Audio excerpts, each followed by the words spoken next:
Have has what's the difference? Have அப்படிங்கிறது எங்கே use பண்ணணும், ஹேஸ் அப்படிங்கிறத எங்கே யூஸ் பண்ணணும்? ரொம்ப ரொம்ப சிம்பிளாக பார்த்து முடிச்சிடலாம். ஃபர்ஸ்ட் அதுக்கு முன்னாடி ஒரு விஷயம் நம்மளுக்கு தெரிஞ்சிருக்கும். எங்கெல்லாம் ஐ வருதோ, மீ, யூ, தே, இந்த 4 வார்த்தைகள் எங்கே ஸ்டார்ட் ஆகுதோ அந்த இடத்துல நம்ம ஹாவ் வந்து யூஸ் பண்ணணும். ஓகேவா? ஃபர்ஸ்ட் எக்ஸாம்பிள் பாருங்க.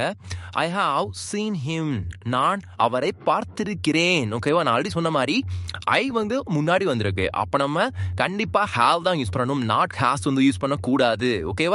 செகண்ட் சென்டென்ஸ் பாருங்க. he, she, it, இந்த 3 வார்த்தைகள் எங்க ஸ்டார்ட் ஆகுதோ அந்த இடத்துல எல்லாம் வந்து நம்ம ஹேஸ் வந்து யூஸ் பண்ணணும். ஓகேவா? ஸோ இந்த 2 விஷயம் தெரிஞ்சால் மட்டும்தான் ஹாவும் ஹேஸும் நம்ம கரெக்டாக பயன்படுத்த முடியும். ஓகேவா? ஐ, வி, யூ, தே, இந்த 4 வார்த்தை வர இடத்துல ஹாவும், ஷீ, ஷி, இட், இந்த 3 வார்த்தைகள் வர இடத்துல ஹேஸும் நம்ம யூஸ் பண்ணணும். ஓகேவா? அடுத்த சென்டென்ஸ் பார்த்துறப்ப உங்களுக்கு ஈஸியாக புரிஞ்சிடும். she has called me, அவள் என்னை அழைத்து விட்டாள். நான் சொன்ன மாதிரி ஷி அப்படிங்கிறது என்ன, ஹேஸ். ஆல்ரெடி சி வந்து வந்திருக்கு, அதுக்கு பிறகு ஹேஸ் தான் நம்ம யூஸ் பண்றோம். ஓகேவா? இங்க வந்து ஐ வந்திருக்கு, அதுக்கு பிறகு ஹேவ் வந்து யூஸ் பண்றோம். ஓகேவா? உங்களுக்கான கொஸ்டின் என்ன அப்படின்னா, ஐ டேஷ் அ டாக், என்னிடம் நாய் இருக்கிறது. இந்த இடத்துல ஹாவ் வருமா, ஹேஸ் வருமா? உங்களுக்கு தெரிஞ்சு அப்படின்னா கண்டிப்பா கமெண்ட் செக்ஷன்ல சொல்லிட்டு போங்க. ஓகே? இந்த வீடியோ பிடிச்ச மறக்காம லைக் அண்ட் சப்ஸ்கிரைப் பண்ணிக்கோங்க. அப்பதான் எனக்கு ஒரு மோட்டிவேட்டா இருக்கும். ஓகேவா? தேங்க்யூ.